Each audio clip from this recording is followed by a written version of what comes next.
8वी वर्गामधील विज्ञान भाग 2 विषयाअंतर्गत काही नैसर्गिक चमत्कारिक घटना या पाठाधारित प्रश्नांची उत्तरांचा आपण या तासाला अभ्यास करणार आहोत. त्यातील पहिला प्रश्न असा आहे, 1 व 2 मध्ये योग्य पर्याय निवडायचे आहेत. त्यातील पहिला प्रश्न आहे, घर्षणाने खालीलपैकी कोण सहज प्रभावित होत नाही? त्याचं उत्तर आहे प्लॅस्टिकची पट्टी आहे, तांब्याचा दांडा आहे, फुगवलेला फुगा आहे आणि लोकरीचे कापड आहे. यातलं घर्षणाने कोण सहज प्रभावित नाही? तांब्याची पट्टी प्रभावित होत नाही. कारण काय आहे, तर यामधून विद्युत भार सहजपणे वाहून नेला जातो, त्यामुळे ती प्रभावित होत नाही. दुसरा असा आहे, काचेचा दांडा रेशमाच्या कापडावर घासला तर काय होतं? तर तो दांडा काय होते आणि दांडा आणि कापड या दोघांमध्ये धन प्रभार निर्माण होतो आणि दांडावरती धन प्रभार आणि कापडावरती ऋण प्रभार निर्माण होते. तिसरा आहे, दांडा आणि कापड या दोनवरती ऋण प्रभार विद्युत प्रभार निर्माण होते आणि दांडा ऋण प्रभारित होतो तर कापड धन विद्युत प्रभारित होते. तर ह्याचं उत्तर यामध्ये आपलं असं पाहिजे, तर ऋण प्रभारित होतो दांडा, तर कापड हे धन विद्युत प्रभारित होते. कारण त्याचं थोडक्यात या ठिकाणी स्पष्टीकरण दिलेलं आहे. ते असं, काचेचा दांडा हा रेशमाच्या कापडावरती घासल्यावरती काच इलेक्ट्रॉन्स गमावते तर धन विद्युत प्रभारित होते, तर रेशीम हे इलेक्ट्रॉन्स घेत असल्यामुळे ऋण विद्युत प्रभारित होते. हे त्याचं थोडक्यात उत्तर या ठिकाणी दिलेलं आहे स्पष्टीकरणासह. प्रश्न तिसरा असा आहे, सत्य असेल तर ट्रू आणि असत्य असेल तर फॉल्स असे लिहायचं आहे. त्यात पहिला असं आहे, सजातीय प्रभार एकमेकांना आकर्षित करतात. हे उत्तर चुकीचं आहे, मग फॉल्स एफ लिहिलेलं आहे. प्रभारित काचेचा दांडा प्रभारित प्लॅस्टिकच्या स्ट्रॉला आकर्षित करतो, हे बरोबर आहे, मग ट्रू या ठिकाणी केलेलं आहे. तिसरं आहे, ते वीज वाहक इमारतींचे वीज पडण्यापासून रक्षण करीत नाहीत, हे फॉल्स आहे. नंतर डी आहे, भूकंपाचे भाकीत भूकंप होण्यापूर्वी करणे शक्य आहे, तर हे चुकीचं आहे, फॉल्स केलेलं आहे. पुढचा प्रश्न असा आहे, प्रश्न क्रमांक 4, तर काही वेळेस हिवाळ्यामध्ये स्वेटर अंगातून काढताना तडतड असा आवाज निर्माण होतो, ते स्पष्टीकरण द्या. हे प्रश्न शास्त्रीय कारणे द्यायला सुद्धा पडू शकतो.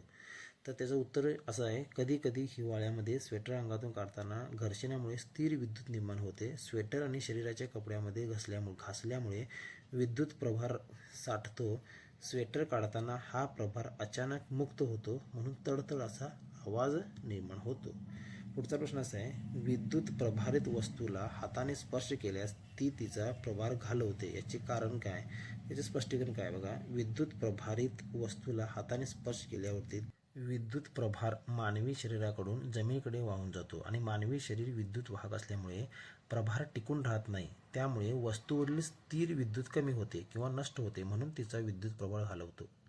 पुढचा 6वा प्रश्न असा आहे, ज्या स्केलवर भूकंपाची तीव्रता मोजली जाते त्या स्केलचे नाव लिहायचं. म्हणजे स्केल कोणत्या याच्यामध्ये भूकंप मोजतात आणि या स्केलवर भूकंपाची तीव्रता जर 3 असेल किंवा 3 आहे तर ती सिस्मोग्राफवरती नोंदवली जाईल काय, आणि या तीव्रतेमुळे मोठ्या प्रमाणात नुकसान होईल का, असा हा प्रश्न विचारण्यात आलेला आहे. त्याचं उत्तर या ठिकाणी दिलेलं आहे, भूकंपाची तीव्रता रिश्टर स्केल यामध्ये मोजली जाते. ती 3 रिश्टर स्केलचा भूकंपाची तीव्रता सिस्मोग्राफवर नोंदवली जाते, मात्र त्या भूकंपामुळे मोठ्या प्रमाणात नुकसान होत नाही, कारण या प्रमाणाच्या भूकंपाने किरकोळ फक्त हादरे बसतात, असं त्याचं उत्तर या ठिकाणी दिलेलं आहे. पुढचा प्रश्न आहे, वीज पडताना स्वतःचे रक्षण करण्याकरता 3 मापदंड सुचवा असं म्हटलेलं आहे. या ठिकाणी 1, 2, 3 मापदंड दिलेले आहेत. तर उघड्या मैदानात किंवा झाडाखाली उभे राहू नये, विजेच्या वेळी मोबाईल, लोखंडी वस्तू किंवा विद्युत उपकरणांचा वापर टाळावा, पक्क्या इमारतीमध्ये किंवा बंद वाहनात आश्रय घ्यावा, घरात असाल तर विद्युत उपकरणांचे प्लग लगेच काढून ठेवावेत, हे त्याचं उत्तर या ठिकाणी दिले गेले. पुढचा 8वा प्रश्न असा आहे, एका प्रभारित फुग्याला दुसरा प्रभारित फुगा दूर का लोटतो आणि प्रभाररहित फुग्याला दुसरा प्रभाररहित फुगा आकर्षित का करतो, स्पष्टीकरण द्या. तर त्याचं उत्तर आहे, जेव्हा 2 प्रभारित फुगे एकसारख्या प्रकारच्या प्रभाराने प्रभावित असतात तेव्हा समान प्रभारामध्ये परस्पर विरुद्ध बल कार्य करते. एक प्रभारित फुगा दुसऱ्या प्रभारित फुग्याला दूर लोटतो, तर प्रभाररहित फुग्याजवळ प्रभारित फुगा आणल्यास विद्युत प्रेरणेमुळे प्रभाररहित फुग्यात विरुद्ध प्रभार निर्माण होतो, त्यामुळे आकर्षण बल निर्माण होते. प्रभारित फुगा प्रभाररहित फुग्याला आकर्षित करतो, हे त्याचं उत्तर आहे. पुढचा प्रश्न असा आहे, प्रभारित वस्तू शोधण्याकरिता उपयोगात येणाऱ्या उपकरणाचे आकृतीसह वर्णन करा. तर त्याला साधा विद्युतदर्शी किंवा सुवर्णपत्री असे म्हणतात. त्याची आकृती जर पाहिला तर अशा पद्धतीची या ठिकाणी आकृती असल्याचे आपल्याला दिसून येते. साधा विद्युतदर्शी, त्याला सुवर्णपत्री आकृती असे म्हटलेलं आहे. तर ही आकृतीचं स्पष्टीकरण थोडक्यात या ठिकाणी देण्याचा प्रयत्न केलेला आहे. तो असा आहे, तर साधा विद्युतदर्शी हे एखादी वस्तू विद्युत प्रभारित आहे की नाही हे शोधण्याकरता वापरले जाणारे उपकरण आहे. यामध्ये वरती धातूची टोपी, त्याला जोडलेला धातूचा दांडा आणि खालच्या टोकाला 2 पातळ सोनेरी पाने असतात. प्रभारित वस्तू टोपीजवळ आणली असता किंवा स्पर्श केला असता सोनेरी पाने एकमेकापासून दूर जातात.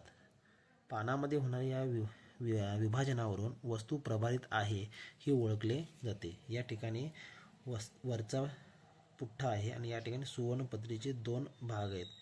प्रभारित वस्तू वरती आणल्यामुळं ह्या जो सुवर्णपत्री आहे ते एकमेकाजवळ जातात, काही वेळा दूर ढकलले जातात. यावरून ही वस्तू हातामध्ये धरलेली प्रभारित आहे की नाही हे समजले जाते किंवा ओळखले जाते. पुढचा प्रश्न असा आहे, भारतात भूकंपाची तीव्रता ज्या राज्यामध्ये अधिक आहे त्यांची नावे लिहायचं आहे. त्याचं उत्तर असं आहे, जम्मू काश्मीर व लडाख, हिमाचल प्रदेश, उत्तराखंड, आसाम, अरुणाचल प्रदेश, मेघालय, नागालँड, सिक्कीम, गुजरातचा कच्छचा प्रदेश, बिहारचा उत्तर भाग आणि अंदमान बेटे. पुढचा प्रश्न असा आहे, समजा तुम्ही तुमच्या घराबाहेर आहात आणि भूकंप झाला तर तुम्ही कोणती दक्षता घ्याल? तर त्याचं उत्तर या ठिकाणी देण्याचा प्रयत्न केलेला आहे. तो असे, तर शक्य असल्यास मोकळ्या जागेमध्ये थांबा, इमारती, भिंती, विजेचे खांब यांच्यापासून दूर राहा, धावपळ किंवा घाबरून पळू नका, शांत राहा. वाहनात असाल तर वाहन थांबवा, पुलाखाली, उड्डाणपूल अथवा इमारतीजवळ थांबू नका. भूकंप थांबेपर्यंत सुरक्षित ठिकाणीच थांबा आणि सुरक्षित मार्गानेच जा. खाली पडणाऱ्या वस्तूपासून डोके व मान झाकून घ्या. पुढचा प्रश्न असा आहे, हवामान खात्याने ठराविक दिवशी वादळ होईल याची सूचना दिलेली आहे. समजा त्या दिवशी तुम्ही घराबाहेर असला तर तुम्ही छत्री घ्याल काय आणि कारण घ्या. त्याचं या ठिकाणी उत्तर देण्याचा प्रयत्न केला आहे. ज्या दिवशी वादळ होण्याची सूचना दिलेली आहे तर त्यावेळी छत्री घ्याल का? त्याचं उत्तर नाही असं आहे. तर का? तर मी त्या दिवशी छत्री घेणार नाही, कारण वादळाच्या वेळी जोराचा वारा असतो आणि त्यामुळे छत्री उलटण्याची किंवा तुटण्याची शक्यता जास्त असते. छत्रीमुळे अपघात होण्याचा धोका वाढतोय, म्हणून रेनकोट किंवा सुरक्षित वाहनांचा वापर करेन. म्हणून वादळाच्या दिवशी मी छत्री घेणे सुरक्षित नसते किंवा छत्री घेऊन जाणार नाही, असे त्याचं उत्तर आहे. धन्यवाद.